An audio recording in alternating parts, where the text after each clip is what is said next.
Ya, hari ini kita akan belajar firman Tuhan dengan topik mengampuni diri sendiri. Mungkin di layar bisa lihat ya. Ya, mengampuni diri sendiri. Ini hari ini kita belajar tentang diri kita di hadapan Tuhan. Nah, setiap kita harus membereskan diri dulu, baru kita bisa berdampak buat orang. Kita nggak bisa bilang sama orang, kamu begini, kayak gini ya, tapi kita tidak melakukannya. Ada suatu statement kalimat yang banyak orang ambil, ya katanya gini, perbuatan kita itu lebih besar pengaruhnya dari perkataan. Itu kata dunia. Tapi kata firman Tuhan lebih dahsyat lagi. Ya, Tuhan bilang kalau kita di dalam Tuhan maka hidup kita berkuasa. Kalau berkuasa artinya mengadakan sesuatu yang tidak bisa menjadi bisa. Itulah kuasa Tuhan. Setuju katakan amin. Nah, kalau kita ingin seperti itu, pribadi yang bisa memiliki kuasa Tuhan, maka kita harus kembali ke diri sendiri dulu. Yuk kita cek diri kita, ada apa dengan diri kita. Begitu. Nah, di sini saya diberikan tema mengampuni diri sendiri dari cerita anak bungsu. Dari cerita ini kita lihat sepertinya si bungsu yang hilang, ya. Nanti kalau terus-terus yang sulung juga hilang sebenarnya, ya, tapi tidak hilang seperti si bungsu, ya. Nah, di sini kita belajar dari bungsu ini saja. Nah, bagaimana kita belajar dari pribadi dia ini adalah di sini diceritakan bahwa dia seorang yang bangkit dari kejatuhan atau kegagalan hidupnya. Kita semua pernah gagal, ya kan? Bahkan ketika berjanji kita tidak akan melakukan dosa, gagal. Nah, itu adalah pribadi kita yang menunjukkan bahwa kita tidak bisa tanpa Tuhan. Seperti anak ini tidak bisa tanpa bapaknya. Nah, yang dilakukan anak ini adalah dia tahu haknya, diterima hartanya, dia pergi dihabiskan. Setelah habis terjadi keadaan yang mengerikan, kelaparan, baru dia sadar bahwa selama ini aku sungguh enak sama bapakku. Nah, gitu kita Bapak Ibu. Kalau kita jauh dari Tuhan, maka kita akan mengalami seperti yang bungsu. Selama ini kita dilindungi, dikasihani, diberkati, tapi kita lupa dengan semuanya kita hidup. Oh, kita sudah di ini, nggak perlu Tuhan lagi, kita jauh.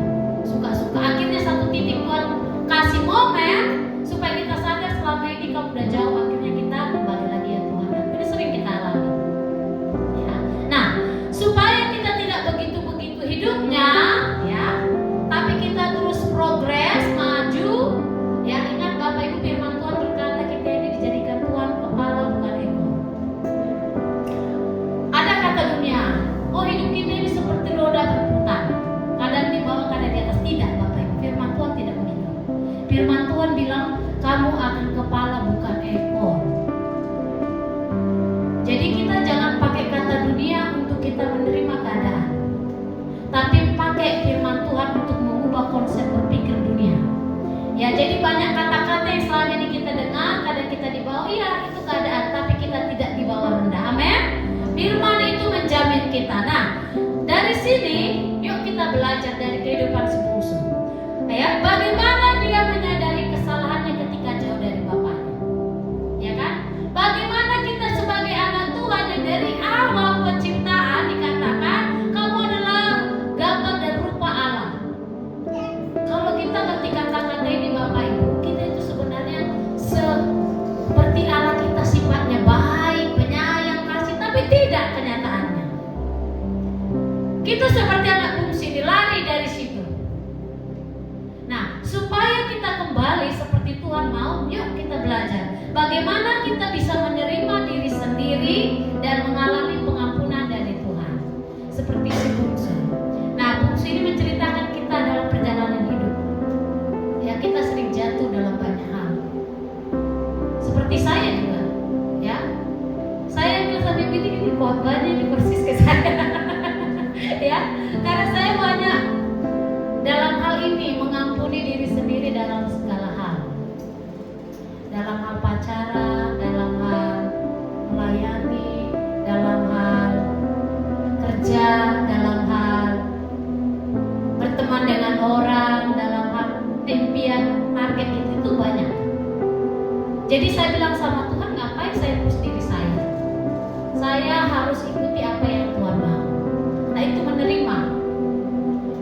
Ketika kita menaruh harapan yang tinggi, pas dalam perjalanan kita gagal, kita kecewa setengah mati. Ya, dalam hal itu saya bilang, Tuhan, aku harus belajar bagaimana menurut kata Tuhan, tidak kata saya. Dari saya mengerti di sini karena saya banyak baca firman Tuhan juga tentang tokoh-tokoh. Mereka orang saleh, Bapak Ibu. Satu, Yunus. Dia dipanggil Tuhan loh, gak sembarangan orang tua panggil. Tapi dalam pengetahuannya akan Allah, dia lupa bahwa Tuhan mengasihi semua bangsa, makanya disadarkan Tuhan. Baru dia mengerti, oh Tuhan sayang semua bangsa.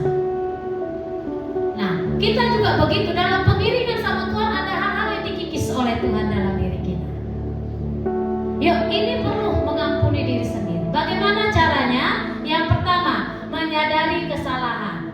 Menyadari kesalahan dari si bungsu, di situ dikatakan di ayat yang ke-17. Sekali lagi saya baca ayat ke-17. Lalu ia menyadari keadaannya, katanya, betapa banyaknya orang upahan Bapakku yang berlimpah-limpah makanan, tetapi aku tidak. Aku di sini mati kelaparan. Nah, ketika dia jauh dari Tuhan, ya, ketika jauh dari Bapaknya, maka yang terjadi adalah kesulitan. Nah, kita begitu, ya. Ketika kita jauh dari berkat, anugerah, kasih Tuhan, hubungan yang dekat dengan Tuhan, maka kita akan mengalami struggle, kesulitan-kesulitan yang besar. Ya, itu akan menyadarkan kita kembali seperti sebungsu masih baik nih. Ya ampun, enak aku di rumah Bapakku ya, tapi kok di sini aku kelaparan. Ya kan? Itu kesadaran dari hati dia. Nah, kita juga kadang begitu.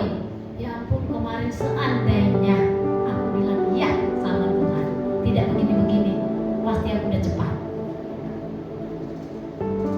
Gitu ya. Kesadaran itu ada dalam dirinya dan dalam diri kita. Nah, hal ini yang perlu kita harus tanam di dalam diri kita, Bapak Ibu. Sering cepat sadar. Bukan hanya dalam kurikulum belajar. Sekarang kurikulum belajar itu ada katanya kesadaran mengajar, kesadaran tampil di depan. Semua mengajar harus sadar. Kalau nggak sadar, dia tahu lah kalau nggak sadar, ya kan? Nah, di sini juga Alkitab mengajarkan kesadaran yang tinggi setiap hari. Ya, bagaimana sebungsi dia, oh salah Tuhan, itu kita tiap hari. Ada warasnya gitu pengingat, oh Tuhan ini aku salah. Nah, supaya kita seperti sebungsu ini, yuk kita tiap hari harus dekat sama Tuhan. Gak harus seperti kita udah Tuhan perkara besar, bukan. Tiap hari itu kita diajari Tuhan, ya, supaya kita sadar, oh tidak ini, dan kita cepat respon. Ya, sebungsu ini cepat respon. Bisa nggak dia nggak respon? Bisa. Ya kan? Dia pilih seperti Yudas Iskariot mengakhiri dirinya. Tapi dia di sini tidak. Dia tahu salah, oh aku salah. Ya. Setelah dia tahu salah, maka dia apa yang harus kulakukan? Kalau saya tadi malam berpikir begini. Si bungsu ini ya, si bungsu ini sebenarnya rajin loh Bapak Ibu. Tekun dia. Dia tahu kerja loh di tempat orang. Dia kelaparan, dia kerja untuk dimajukannya. Tapi satu orang pun gak ada yang kasih, bayari sampai sisa-sisa makanan babi gak ada yang kasih. Masih mending ada kue gak dikasih kan? Sisa makanan babi itu digambarkan seperti ini. Betapa hinanya kita jauh dari Bapa kita. Saya pikir, ya Tuhan dia rajin kerja, tapi tidak susah. Nah, artinya begini, mau seusaha apapun kita di luar Tuhan, kita tidak bisa menikmatinya. Saya dari situ di sini. Oh ya Tuhan, rupanya dari kisah yang aku belajar, hanya berkat dekat sama Bapa lah kita bisa menikmati dengan baik. Jadi di sini kita harus punya kesadaran. Setelah kita sadar, baru kita bisa ambil sikap, ambil keputusan. Nah, sebelum sini ambil keputusan, di situ dibilang bangkit, ya kan? Di ayat selanjutnya. Nah, yang pertama, bagaimana kita menerima diri sendiri dan menerima pengampunan dari Tuhan. Satu, kita harus mengampuni kesalahan kita. Yang pertama, Bapak Ibu, mengampuni kesalahan. Yang kedua, kita masuk. Kalau kita sudah tahu salah, kita terima diri, kita minta ampun, lalu kita akan meninggalkan kesalahan. Ya kan? Kita udah ampun ini, kita harus pergi. Seperti anak bungsu bangkit. Ya, dia bangkit kemana dikatakan di situ? Ya, dia bangkit pergi balik ke rumah papanya. Dan ketika sebelumnya dia pergi, dia udah berkata dalam hatinya. Di ayat yang ke-18-19 kita baca. Ya, 18-19. Aku bangkit dan pergi ke rumah bapakku. Dan dia mengaku, aku telah berdosa kepada surga dan Bapa. Aku tidak layak lagi disebut anak. Nanti aku mau bilang, jadikan aku hambamu, pelayan di rumah Tuhan. Karena saking dia merasa gak layak gitu.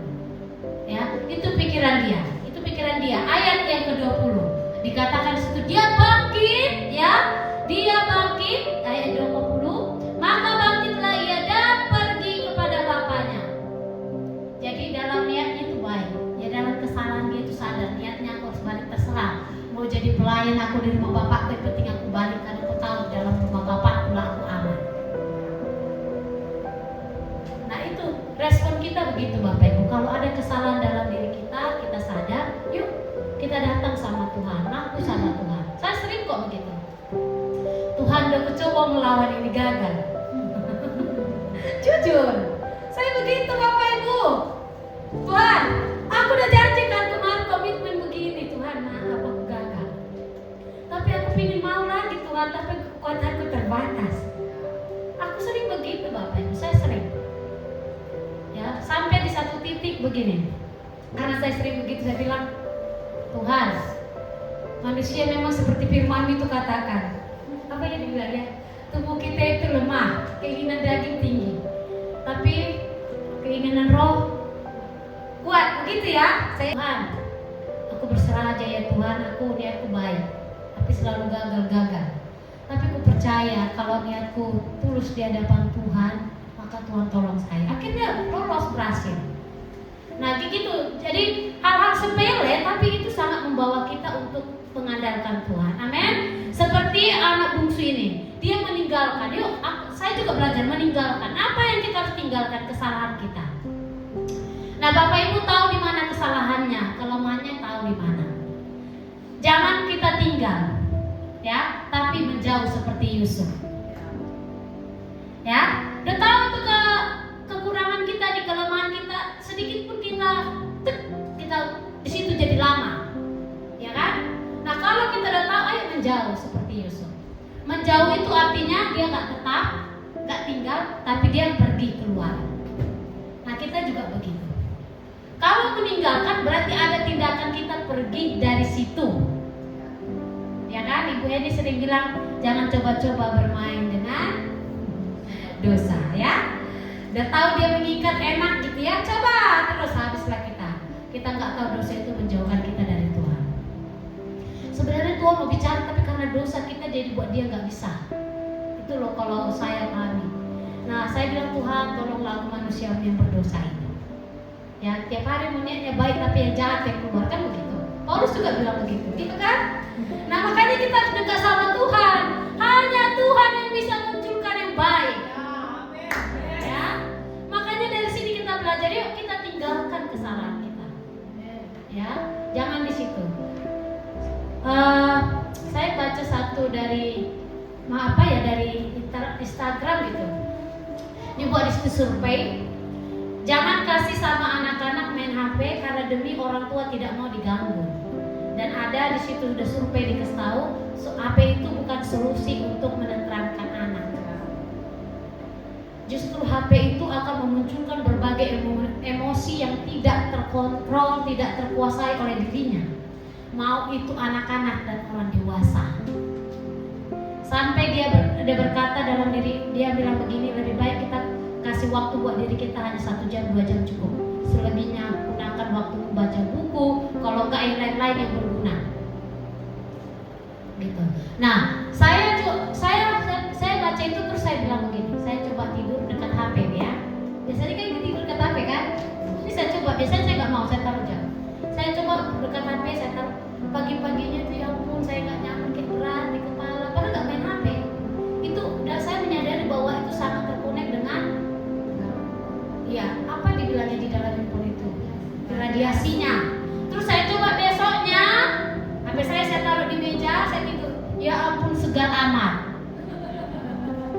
wajar sekali, serius. Saya buktikan itu hanya karena ada survei-survei begitu ya. Orang yang main HP nih, saya nggak main HP, saya buktikan aja. Saya bilang ya Tuhan, betapa dunia ini sedang dimabuk dengan media sosial. Nah, ini saya ambil contoh kesalahan Bapak Ibu, ya, supaya kita belajar.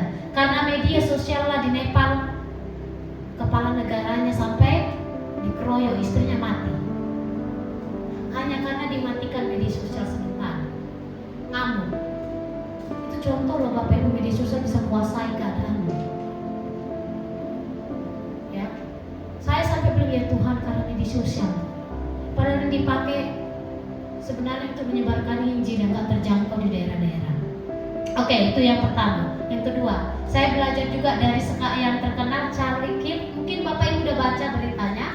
Ya, seorang politik tapi dia itu anak Tuhan.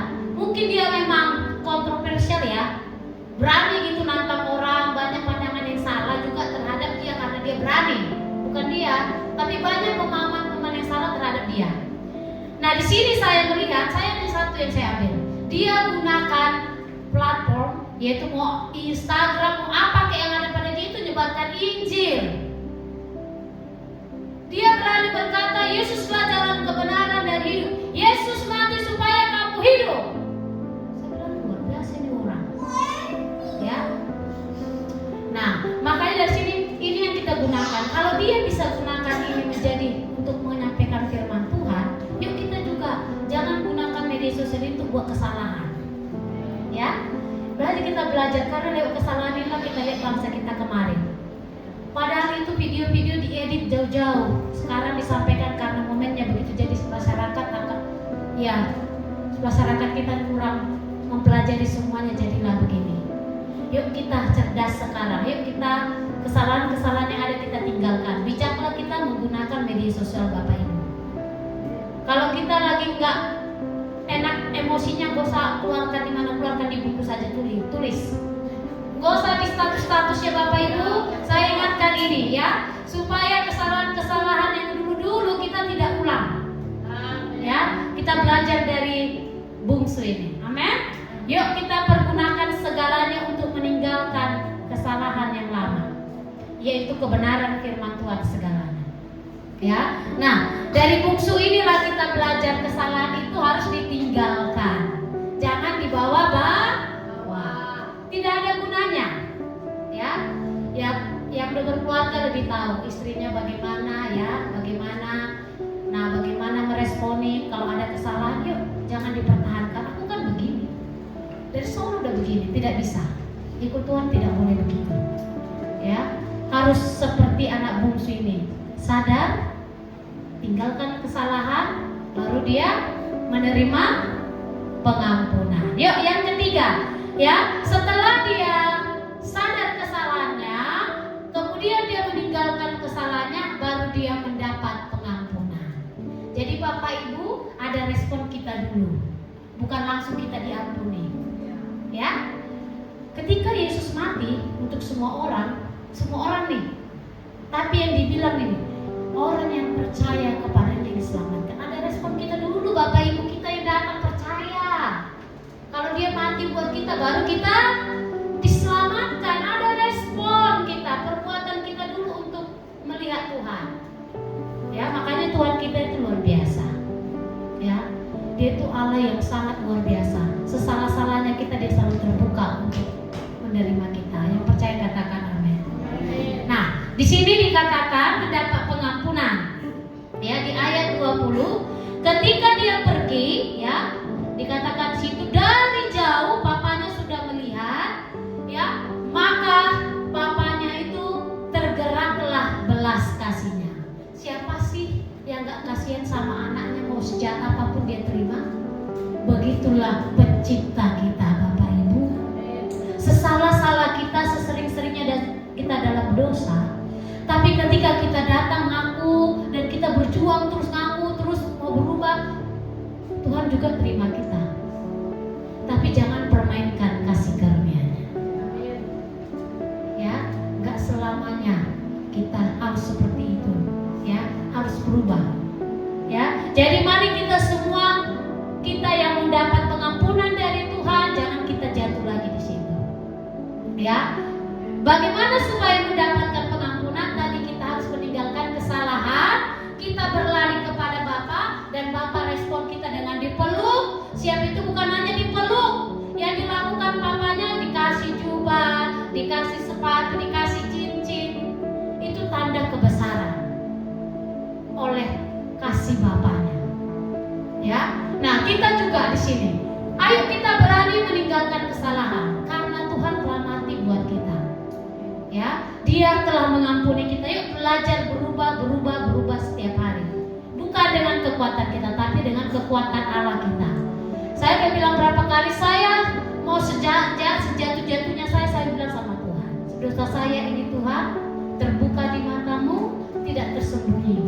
Aku lemah dalam hal ini, aku mau lepas dari sini, bantu aku untuk sadar. Setiap aku sadar nih begini, akhirnya Tuhan bantu, dan saya juga bisa begitu. Ya mari kita semuanya hidup di dalam Tuhan, amin. Yuk jangan di luar Bapa. Ingat anak bungsu, karena dia keluar dari Bapa, maka dia mengalami kesulitan, maka segala yang hina dia rasakan, maka kita juga begitu. Kalau kita di luar Bapa, enak memang pertama, ya kan? Lama, titik sampai terendah baru kita balik, Tuhan aku salah. Tapi Tuhan terima, Dia terima.